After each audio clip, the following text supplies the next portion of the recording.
estetik itu agak mahal, 17 juta. Tinggal sisa dia baru bayar 15 sih, sisanya baru dikasih. Cicil itu dari April kejadian berapa bulan dia cicil.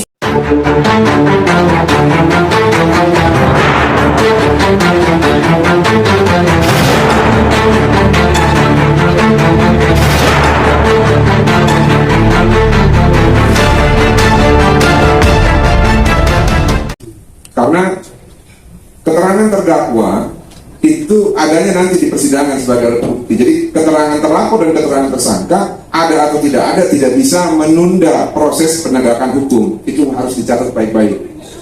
Jadi kita himbau kepada rekan-rekan kita yang sudah sangat profesional ini dari kepolisian wilayah Menteng untuk bisa segera memanggil ataupun mengundang terlapor dan menentukan sikap terhadap proses penyelidikan ini agar segera naik penyidikan.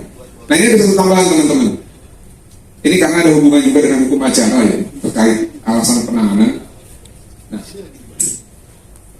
di hari-hari sebelumnya, sebelum pertengkaran ini, si TI yang bekerja di salah satu kementerian dalam negeri ini atau oknum karyawan ini menahan ataupun masih memegang akses card tempat tinggal dari Safa dan kunci, sehingga sewaktu-waktu ya orang yang membahayakan ini bisa datang ke tempat Safa Marwah. Sudah pernah dikirimkan peringatan ataupun pemberitahuan agar akses card dan juga kunci itu dikembalikan, namun hanya diri saja dong, jadi bacanya seperti membaca koran pagi-pagi tanpa ada bergeming lah gitu ya. Nah, ini membahayakan, sangat membahayakan. Siapa yang bisa menjamin Safa Marwah ini terhadap keamanannya nanti tidak balik lagi dia untuk melakukan hasil karya-karya lanjutan gitu terhadap Safa Marwah. Nah, kalau kemarin hanya babak belur dan berdarah, siapa tahu selanjutnya itu bisa jadi meregang nyawa gitu. Nah, ini kita nggak mau. Oleh karena itu, sehubungan dengan akses card dan juga kunci dipegang, nanti pada saat pemeriksaan apabila naik ke tingkat penyidikan, ini akan dipertimbangkan juga tatkala di pasal 21 KUHP jelas itu ya alasan penahanan agar tersangka ataupun terdakwa tidak mengulangi perbuatannya. Nah, sekarang ini terbuka lebar akses dia untuk mengulangi perbuatan ketika dia memegang kunci dan akses. Nah, ini perlu kebijaksanaan untuk melihat celah-celah hukum seperti ini. Tidak semua orang paham. Nah, cuman kami selaku kuasa hukum yang ditunjuk oleh Safa melalui press release ini, kami menyampaikan potensi-potensi yang mungkin bisa terjadi dan membahayakan bagi korban agar menjadi catatan bagi setiap pihak. Demikian. Bang, ini kan ada dua laporan ya. Yang sebelumnya kan sempat ya di Cempaka Putih kalau tadi abang jelaskan ya. Terus yang kedua itu kan yang sekarang ini yang sedang berjalan di Polsek Menteng. Ketika laporan pertama di Cempaka Putih itu kan terjadi restoratif justice. Adakah poin-poin penting itu yang tertuang di dalam restoratif justice itu, Bang? Terus yang kedua, Safa, apakah ada ancaman setelah pelaporan ini atau setelah peristiwa ini? Ya, apakah berupa teror dari orang-orang mereka atau bagaimana? Jadi gini, kalau kita merujuk restoratif justice ini seperti sampai saya sampaikan ketika kasus Brigadir Joshua terhadap Richard Eliezer dan juga para tersangka yang lain, hanya 3 poin sebenarnya terkait perdamaian itu. Yang pertama adalah pengakuan atas kesalahan, yang kedua adalah permintaan maaf, dan yang ketiga adalah ganti rugi. Nah, di dalam surat yang dituangkan melalui restoratif justice di Polsek Cempaka Putih pada saat itu setidaknya ada 2 hal yang dituangkan, pengakuan dan permintaan maaf. Karena tanpa itu tidak ada RJ.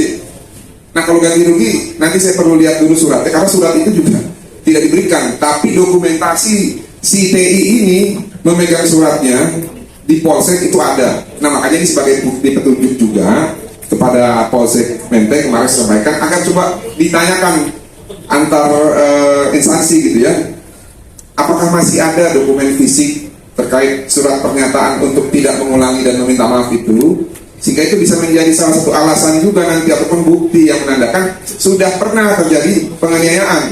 Kalau sekarang kan seakan-akan ini baru gitu ya, tapi berdasarkan pengakuan dan juga kesaksian Safa, terbukalah secara terang-benderang bahwa perlakuan TI yang bekerja di Kementerian Dalam Negeri ini sudah berulang dari awal.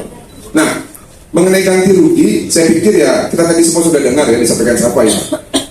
Orang-orang yang suka ngutang terus kok sampai sekarang belum bayar. Saya pikir ganti rugi juga belum ada ganti rugi yang dilakukan oleh si pelaku ini kepada Safa. Nah, tapi sedikit tambahan begini teman-teman. Oke, tadi berbicara soal Sedikit tambahan ya. Mengenai alasan ya. Kadang-kadang orang suka berpikir begini, kenapa orang dipukul gitu ya? Kenapa bisa terjadi penganiayaan? Kenapa bisa terjadi main hakim sendiri gitu ya? Sehingga suka ada pemberitaan ataupun komentar negatif ya tatkala adalah korbannya public figure, sehingga ada alasan pembenar untuk melakukan itu. Saya mau tekankan kepada teman-teman semua pers dan juga pemirsa yang menonton nanti, apapun alasannya tidak dibenarkan memukul orang lain kecuali sebagaimana diatur di dalam kitab undang-undang hukum pidana. Ada di pasal 49 namanya pembelaan terpaksa, not will atau not will excess. Kalau itu diperbolehkan. Nah sekarang permasalahannya apakah dengan ditagih hutang itu merupakan suatu ancaman terpaksa sehingga kita harus melakukan suatu tindakan yang bisa merugikan orang lain? Kan tidak. Nah oleh karena itu butuh kebijaksanaan. Jangan kita hanya melihat apa sih alasannya, enggak. Apapun alasannya tidak dibenarkan memukul, apalagi memukul perempuan yang merupakan kekasihnya. Ini menurut saya sangat tidak gentleman sekali. Karena kalau dia gentleman, dia laki-laki sejati, dia tidak akan pernah menyakiti perempuan dengan fisik. Nah ini agar menjadi pelajaran juga buat pemirsa nanti, khususnya perempuan-perempuan yang selama ini menahan rasa sakit akibat dipukul oleh pacarnya. Nanti boleh bikin pengaduan ke kantor hukum saya bela gratis. Bang, mana teror itu, siapa mungkin ada? Ya, Mengenai teror mungkin? teror tidak ada. Benar-benar berakhir. Yang terakhir dicekik itu sudah tidak ada komunikasi dan ketemu lagi. Tidak ada teror dulu. Tidak ada upaya apa-apa dari dulu. Tidak ada. Dan secara pribadi mau gimana? Duit itu balik atau mau gimana, Pak? Saya pengennya dia Hukumannya gimana? Jadi semenjak saya terima kuasa dari Safa ini, ya, saya kan orangnya realistis. Saya tanya kemana arahnya. Saya mau mendapatkan kepastian, keadilan, dan kemanfaatan hukum sesuai dengan doktrin-doktrin ataupun teori-teori ahli hukum orang-orang hebat itu ya. Jadi itu aja garis besarnya. Tapi apakah nanti akan terbuka untuk perdamaian ataupun RJ? Sayangnya Safa berharap agar proses hukumlah yang terjadi dalam proses hukum ke depan, supaya ada percontohan gitu ya untuk masyarakat, untuk Safa, bahwa laki-laki yang suka main pukul itu tidak boleh dibiarkan. Pembelajaran publik juga ini nanti ke depan. Terima kasih. tadi disinggung soal yang bersangkutan masalah keuangan agak pelit ya. Apakah waktu ke rumah sakit biaya sendiri atau dibiayai? Waktu saya dioperasi pelipis ini,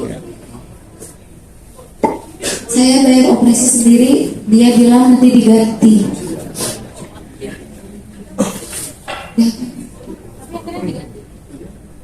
Diganti tapi dicicil dan buluk semua. Nilainya berapa kak? Kemarin karena operasinya yang estetik itu agak mahal, 15 juta. Tinggal sisa, dia baru bayar 15 sih, sisanya baru dikasih. Dicicil itu dari April kejadian berapa bulan Nah dicicil. ini foto pada saat terjadi perdamaian ya Dikatasinnya Katasin bang. Oke. Ya. Ini foto pada saat terjadi perdamaian di Polsek Cempaka Putih di tahun 2022. Siapa aja tuh bang? Ini Safa nih. Yang ini tentunya si TI itu ya, yang pegang surat. Yang putih saya nggak tahu siapa nih. Abangnya katanya. Ini loh. inisialnya TI. Ya.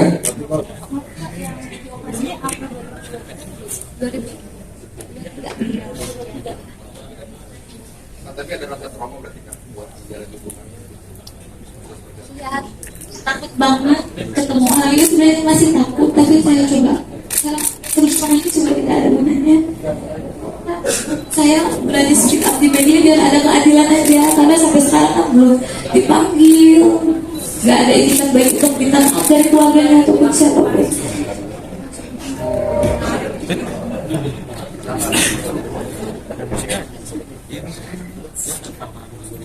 Oh, cek.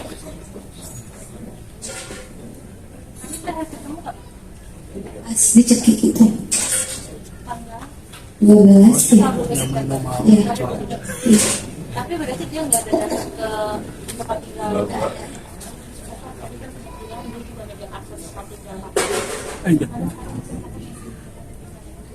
Sekarang saya lebih banyak di rumah Dinar Candy, sahabat saya, karena saya di Jakarta tidak ada keluarga. Dia sering menginap di rumah sahabat saya.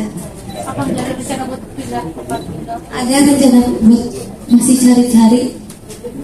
Kondisi fresh nih, masih segar darahnya ya. Nah ini luka robeknya tuh. Itu bulan April ya? Kalau hitungan jahitan berapa jahitan itu? 7 jahitan ya.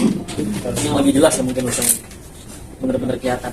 Di tengah bang? Di apa ya? Tonjok atau di Ini saya ditunjuk tangan kosong, dia tidak memakai cincin, tidak memakai jam, tangan kosong. Tinju. Dan sekarang masih berbekas.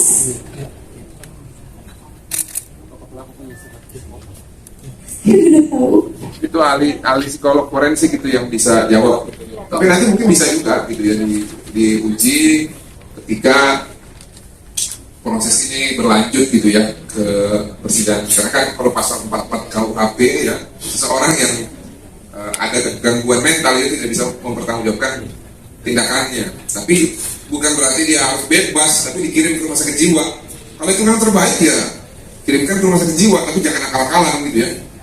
Bang, bukti-bukti selain foto-foto ini atau ada bukti lain selain itu chat mungkin atau apa mungkin itu yang bawa ke pihak polisi? Ada sudah kita berikan kepada kepolisian, cuman kan kita perlu pahami ya dalam proses penyidikan ini nggak bisa kita sebutkan semua karena kan nanti menjadi suatu petunjuk buat dia untuk melakukan suatu pengkaburan jejak gitu ya. Jadi belum bisa kita paparkan. Yang jelas bukti sudah cukup. Ya. Keterangan saksi ada lebih dari 3, bukti surat ada banyak, ya. Lalu nanti mungkin, oke, ini maksudnya ini kan generalisir. Ada CCTV juga. Lalu nanti kami akan bekerja sama dengan kepolisian juga mungkin ya untuk menghadirkan ahli-ahli yang dibutuhkan sehubungan dengan perkara ini agar peristiwa pidana yang mungkin masih abu-abu atau hitam ini bisa menjadi seterang matahari gitu ya. Kasapa ketika ada pencekekan di leher terus pingsan ya, begitu aktivitas besoknya ada pengaruh nggak sih di apa pita suara mungkin atau? Saya sebenarnya pas saya dicekik tuh saya minta obat ke dia, kan saya ada asma dari kecil, saya ingin beli obat apa gojek obat, dia tidak izinkan. Saya benar-benar sesak banget, hampir mau apa ya, seperti sakarat mau kali ya, karena udah black, udah lemas, udah gak bisa nafas. Kasapa dari kejadian yang menimpa Kasapa ini kan otomatis berdampak juga nih pada psikisnya Kasapa sendiri. Kasapa itu sudah melakukan konsultasi atau psikologi? Mau saya ke psikolog karena pas kemarin besok juga ditawarin psikolog oleh rumah sakit. Apa ketika PI melakukan tindakan kekerasan itu dalam keadaan sadar atau mabuk?